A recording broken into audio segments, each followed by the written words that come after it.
Hello everyone. Now before we move on to today's question and answer writing जिसमें हम आपको model answer देंगे on the problems that we are witnessing with the working of Indian Parliament, just two major announcements. सबसे पहले हमारी जो political science and international relations है उसके लिए हमने एक डेली आंसर राइटिंग कोर्स जो है वो हम शुरू करेंगे जो कि 8 वीक्स के लिए चलेगा, जहाँ पे 6 डेज अ वीक आपको डेली एक क्वेश्चन आएगा, राइट। अलॉन्ग साइड वो जो क्वेश्चन है आप अपना आंसर सबमिट करेंगे जिसको इवेल्युएट किया जाएगा एंड साथ ही में आपको प्रोवाइड किया जाएगा मॉडल आंसर का PDF as well as video solution to guide you कि किस तरह से आप बेटर आंसर्स जो है वो मोल्ड कर सकते हैं। This is the schedule for the answer writing. तो 31 मई से जो है इसकी शुरुआत होगी। ये जो है हमारी वेबसाइट पे आपको एनरोलमेंट टाइम पे ही मिल जाएगा ताकि आप डे वाइज वो जो टॉपिक है वो याद कर सकें।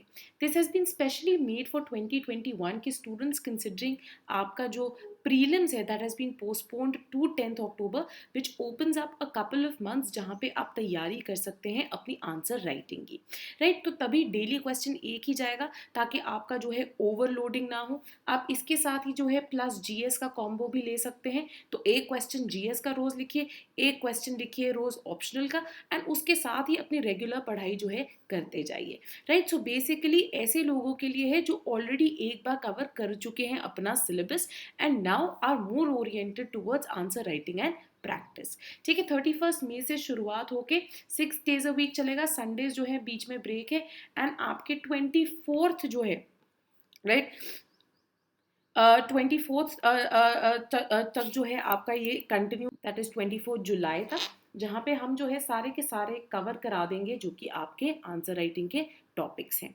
ठीक है, अब इसके अलावा डेली आंसर राइटिंग के अलावा हमारा बैच 3 भी जो है of political science and international relations का content course that has been launched. It is one of the most holistic content courses that you will find out there, right. कुछ चीज़ें that make us stand apart from all the other various institutes, a qualified faculty who's oriented towards mentoring you। तो आपके पास जो है content के lectures आएंगे which is 500 hours plus worth of content जो कि होलिस्टिकली सारे के सारे सिलेबस के हर टॉपिक को कवर करता है। तो आप जो है in fact this is something that are former students also जो है हमें बताते हैं, there won't be any question जो कि आपको प्रीवियस या क्वेश्चन पेपर्स में मिलेगा जो सिलेबस में कवर्ड नहीं होगा, राइट। तो हमने पिछले साल से पहली बार लॉन्च किया था ये course and it had received an overwhelming response and इसका जो है बैच 3 अब शुरू हो जाएगा आपके 1 जून ऑनवर्ड्स जब आपकी ओरिएंटेशन लेक्चर्स आएंगे एंड 7 जून से जब आपकी क्लासेस जो है इनकी शुरुआत हो जाएगी।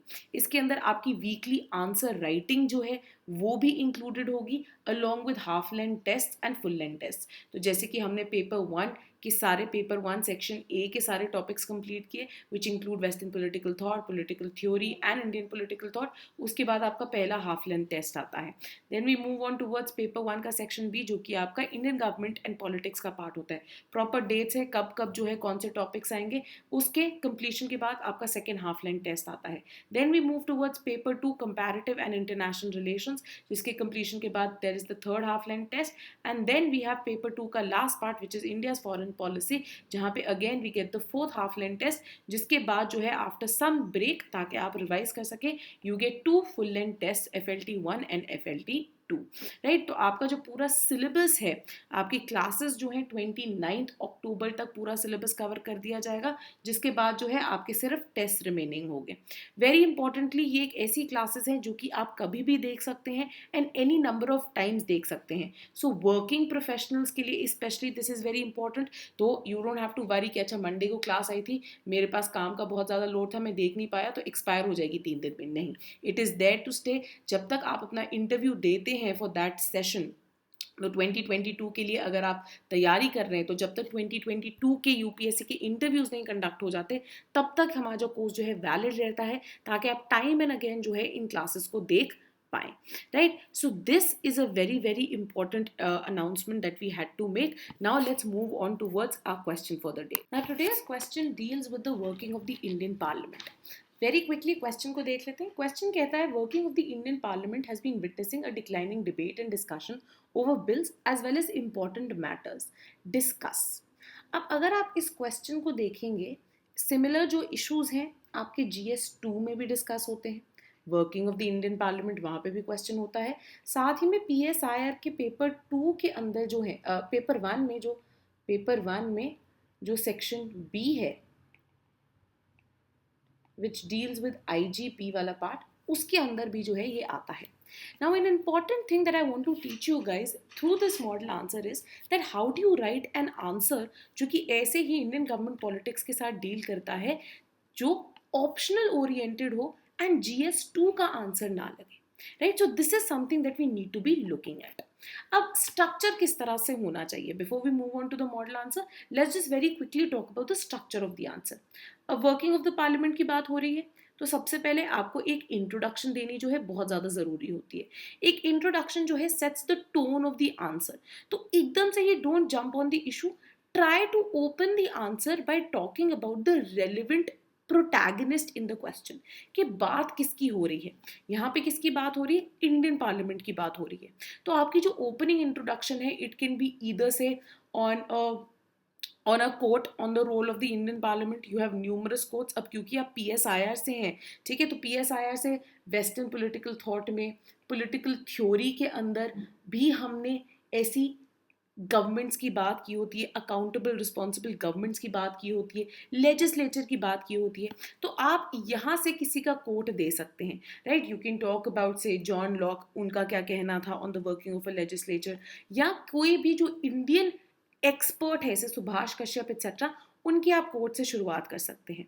अगर आपको कोट से शुरुआत नहीं करनी, you can introduce the answer by talking about the relevance of the Indian Parliament, कि इंडियन पार्लियामेंट क्यों इतनी ज़रूरी है। After the introduction we move towards the main body part.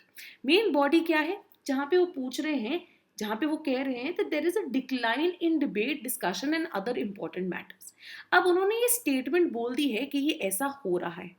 आपने क्या दिखाना है कि आपने इंस्टेंसेस शो करने हैं where we can witness this decline, right. तो किसी पर्टिकुलर टॉपिक के ऊपर, किसी पर्टिकुलर बिल, किसी अमेंडमेंट के ऊपर जो है सफिशिएंट डिस्कशन नहीं हुई, किसी हाउस ऑफ द पार्लियामेंट को जो है बाईपास कर दिया गया, किसी कमिटी को जो है नहीं भेजा गया।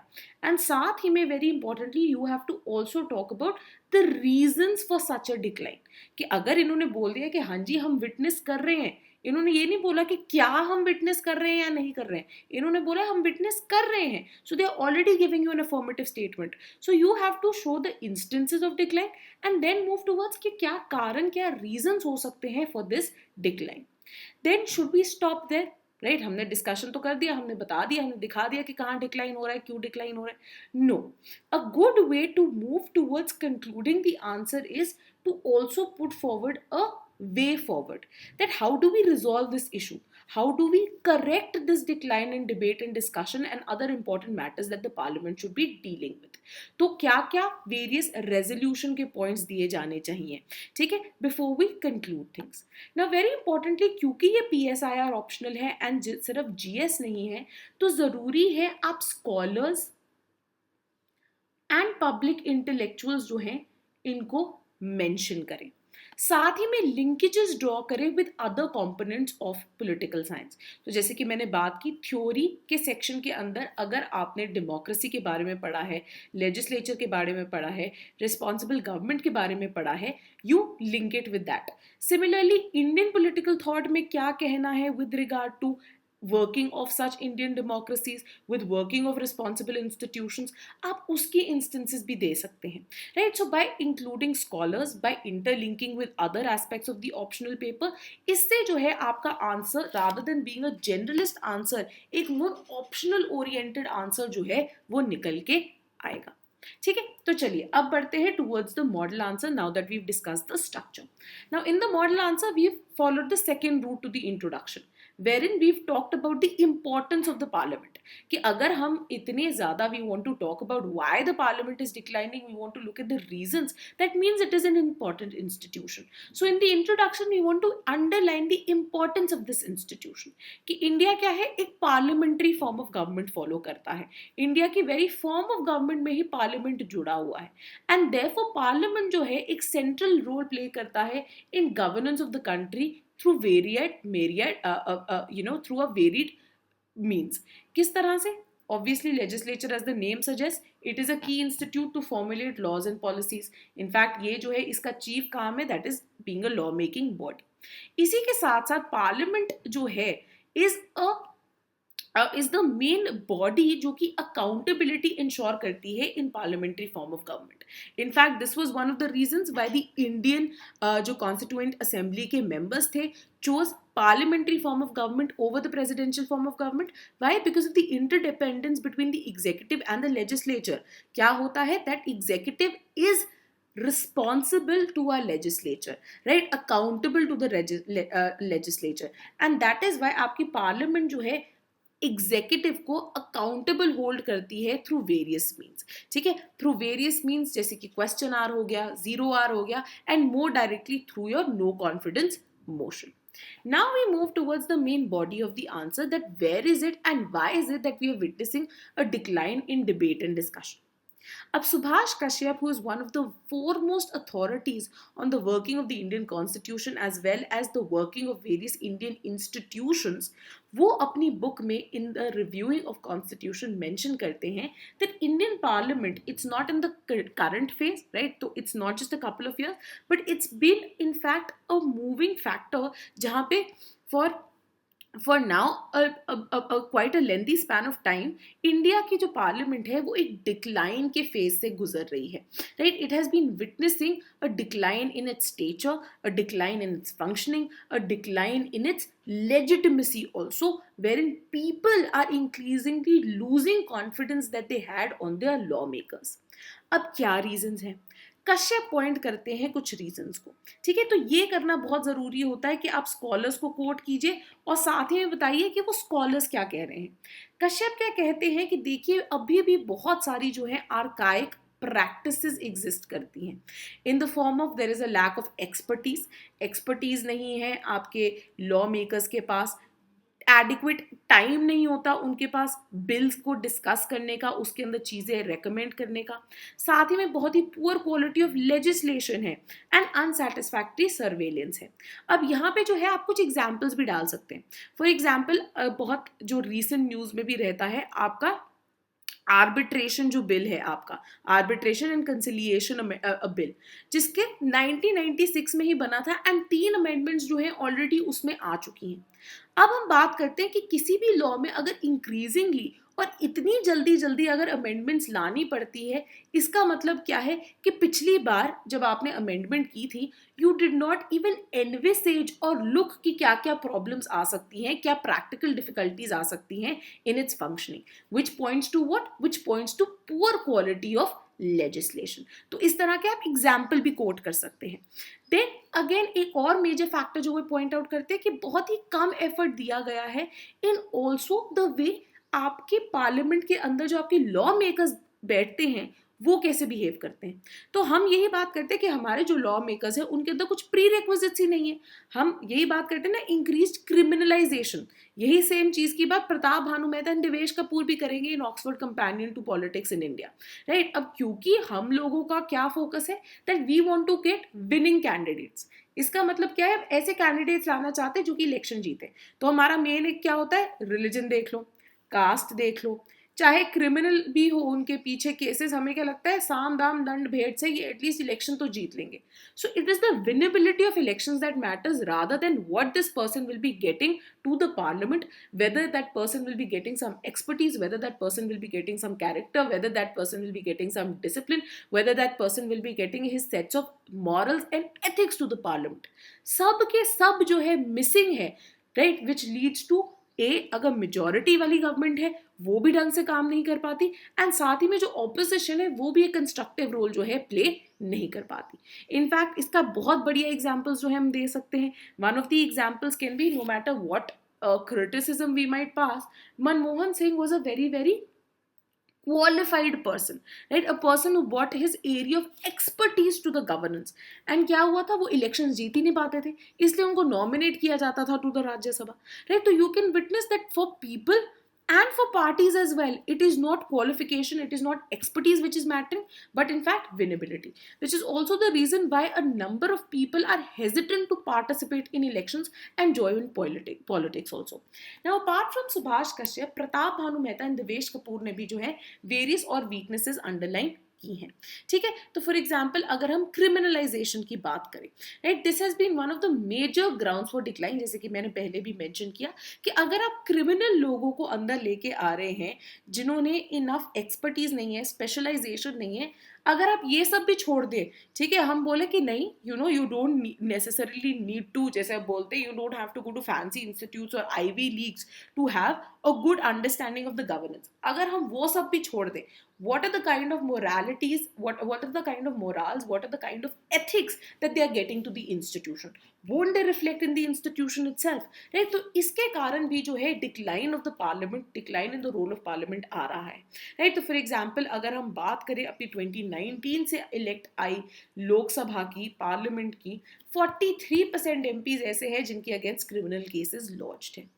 देन अनदर मेजर इशू जिसके कारण पार्लियामेंट में Behta and Kapoor कहते हैं there's been a decline in debate is the complexities of new age. Right now you look at globalization, you look at increased technical aspects, right? तो अब जो है आपको बिल्स, आपको ऐसे एक्ट्स पास करने पड़ रहे हैं जिसके लिए आपको एक्सपर्टीज की ज़रूरत है, कैपेसिटी की ज़रूरत है, टेक्निकल नो हाउ की ज़रूरत है, राइट? तो फॉर एग्जाम्पल अगर हम बात करें ड्रोन्स की, राइट, अगर हम बात करें आर्बिट्रेशन एंड कंसिलिएशन की ही, अगर हम बात करें क्रिप्टो करेंसी को रेगुलेट करने की, अगर हम बात करें किसी न्यू एज टेक्नोलॉजी मिसाइल्स की, अगर हम बात करें न्यूक्लियर एनर्जी की, कितने ज़्यादा स्पेशलाइजेशन वाले टॉपिक्स हैं ये। क्या आपको लगता है हमारे लॉ मेकर्स के अंदर ऐसी एक्सपर्टीज या नो हाउ है कि ये इसके ऊपर credible bills and acts and laws and policies बना पाए? बिल्कुल नहीं, ठीक है। तो ये जो है इज अनदर रीजन जिसके कारण जो है आपके क्वालिटी लॉज नहीं बनते, बी इसके कारण आपकी सबऑर्डिनेट लेजिस्लेशन भी बढ़ती जाती है।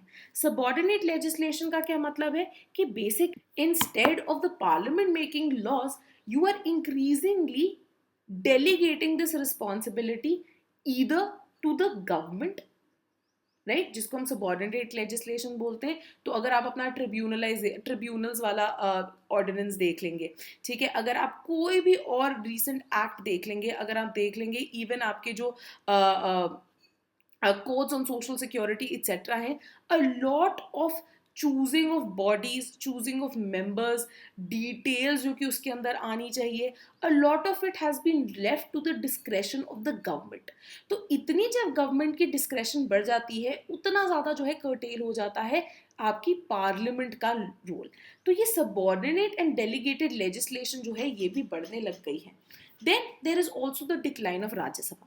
अब राज्यसभा जो है इसको हम हाउस ऑफ द एल्डर्स कहते हैं, right? This is the house that is suppose to bring temperance, that is suppose to bring moderation, that is suppose to heighten the level of debate. उल्टा जो क्या हो रहा है, रिवर्स हो रहा है, जहाँ पे राज्यसभा इंक्रीजिंगली एब्सोल्युटली यूजलेस बनती जा रही है, पर्पसलेस बनती जा रही है। वाई राज्यसभा के अंदर जो डोमिनेंस है बाय पार्टीज, राइट, जिसके कारण जो है दो चीजें हो सकती हैं। पहली चीज, it can also lead to increase disruption. In fact इसके ऊपर क्वेश्चन भी आया था हमारे मेंस के अंदर, राइट, कि राज्यसभा जो है उसके अंदर बहुत डिसरप्शन की जगह अब हम जो है धीरे धीरे towards a more constructive agreement बढ़ते जा रहे हैं। तो इंक्रीज डिसरप्शन, फालतू की प्रोटेस्ट, वॉकआउट्स होना, वायलेंस करना, पेपर फेंकना, right, that's not contributing to anything. On the other hand, increasingly what is also happening is bypassing of Rajya Sabha. तो क्या कर रहे हैं, इंपॉर्टेंट बिल्स है, इवन आधार बीइंग, क्या बोल रहे हैं इनको, ये तो मनी बिल है, तो मनी बिल जो है वहां पे तो राज्यसभा की रेलेवेंस ही नहीं है, राज्यसभा कुछ कर ही नहीं सकती है, तो उनको मनी बिल के नाम पे आप ऐसे ही पास कराए जा रहे हैं। Similarly there have also been other bills, right, in the form of, अगर हम देख ले Jammu and Kashmir bill, economically आपके जो वीकर सेक्शन है उनके लिए रिजर्वेशन की अगर हम बात कर लें, इनके ऊपर सफिशिएंट टाइम ही नहीं दिया जाता for debate and discussion also, right. आपकी कॉन्स्टिट्यूशन अमेंडमेंट बिल्स भी इतनी तेज तेज पास किए जा रहे हैं without any debate and discussion. Similarly अगर हम बात कर सकते हैं यहाँ पे इवन फार्मर्स बिल्स की, राइट, दैट वाइल, ठीक है, they can be necessary debate, हम बोल सकते हैं that both sides have credible arguments, right, के द गवर्नमेंट कैन से कि हम जो है अच्छी चीजें लेके आ रहे हैं, but the point remains that these are issues in which broad based consensus is required, stakeholder approach is required. आप ना स्टेट से बात कर रहे हैं टेक्निकली जिनके रेल में एग्रीकल्चर लाई करता है, आप फार्मर्स ऑर्गेनाइजेशंस एक्सपर्ट से बात नहीं कर रहे हैं, you are just pushing bills down, right, which is again something which will only end up harming the parliament. तो आप जो है लैंग्वेज अपनी ढंग की रखिए, don't be exceedingly critical, but इस तरह के आप एग्जाम्पल्स कोट कर सकते हैं. साथ ही में कालीकेश नारायण सिंह दियो फिर आर्ग्यू करते हैं that how the whip system as well as anti defection law भी हिंडर करते हैं इंडिपेंडेंस ऑफ पार्लियामेंट को, जिसके कारण जिसको ये बुलाया जाता है the grand inquest of the nation. Right? These words are in fact used by a very famous British parliamentarian by the name of William पिट, ठीक है, जिन्होंने अंडरलाइन किया था in the context of house of Commons कि कितनी ज्यादा crucial होता है द रोल ऑफ पार्लियामेंट. ठीक है, पिट ने बोला था कि ये grand inquest of the nation जो है इसके थ्रू पार्लियामेंट की एक ड्यूटी है, एक रोल है कि हर step of public management, law making, हर चीज के ऊपर हम नजर बनाए रखें. एंड इनफैक्ट इंडिया के अंदर instead of strengthening this institute there has been a gradual weakening of it. Similarly Chakshu Roy भी पॉइंट आउट करते हैं कि किस तरह से इंक्रीज डिसरप्शंस जो है पार्लियामेंट में फर्दर प्रोडक्टिव आवर्स को कट डाउन कर सकते हैं. साथ ही में to make it more contemporary you can actually point out that how with the breakout of कोविड-19 पैंडेमिक ये और भी वर्सन हो गया है. पार्लियामेंट्री सेशंस के टाइम जो थे वो कट डाउन कर दिए गए, बजट के ऊपर जो है सफिशिएंट डिस्कशन नहीं हुई, गवर्नमेंट अकाउंटेबिलिटी फर्दर लिमिट हो गई, क्वेश्चन आवर जो है पूरे मॉनसून सेशन में जो है सस्पेंड कर दिया. 2021 के अंदर भी hardly any time has been spent on the question hour, right. So through this not only discussion but even the accountability part is harmed. अब क्या वे फॉरवर्ड होना चाहिए उसको फटाफट देख लेते हैं, राइट, कि we can't just stop at pointing out problems, ये एक मेन इशू है, we also have to talk about solution. यहाँ पे हम कोट कर सकते हैं अटल बिहारी वाजपेयी को, जिन्होंने देखा था और बात की थी the role of parliament in democracy को, एंड बोला था, he actually refer to this ancient dictum in Indian political thought जो है धर्मो रक्षित रक्षिता. इसका मतलब क्या है, धर्म को अगर हम प्रोटेक्ट करेंगे तभी धर्म भी प्रोटेक्ट कर पाएगा.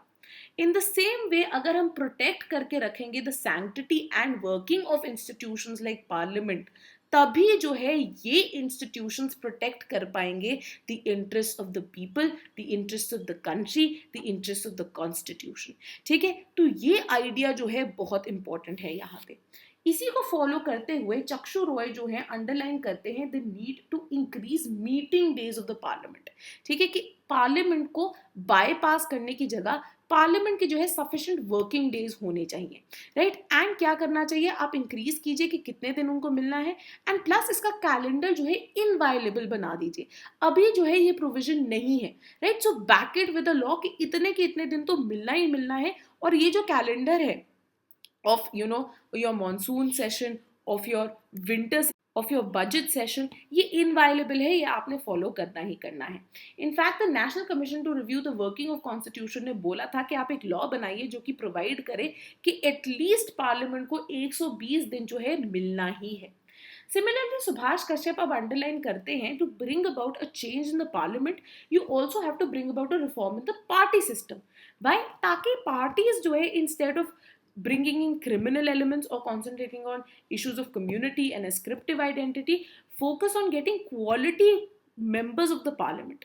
Further, you can also suggest measures like reduction of financial costs, capacity building कीजिए, codify कीजिए parliamentary privileges को, as well as absenteeism का जो एक major issue है जहाँ पे people the MPs just don't show up, आप उसको भी जो है reduce कीजिए. ठीक है, साथ में M.R. माधवन argue करते हैं कि pre legislative scrutiny of all government bills की जो है बहुत ज़्यादा ज़रूरी है, एंड इसके लिए हमारे पास requisite एडमिनिस्ट्रेटिव मशीनरी की रिक्वायरमेंट है. इसका मतलब क्या है, प्री लेजिस्लेटिव स्क्रूटनी किसके थ्रू हो पाएगी, कमिटीज के थ्रू हो पाएगी. ठीक है, जहां पे आप इनको प्रोवाइड कीजिए रिसर्चर्स को, एक्सपर्ट्स को, ताकि जितनी भी प्रपोज लेजिस्लेशन है उसकी प्रॉपर वो चेक कर सके, मीडिया के सामने रखा जा सके, स्टेक होल्डर्स को इन्वाइट किया जा सके, पीपल जो है उनकी रिकमेंडेशंस इनवाइट जो है की जा सके.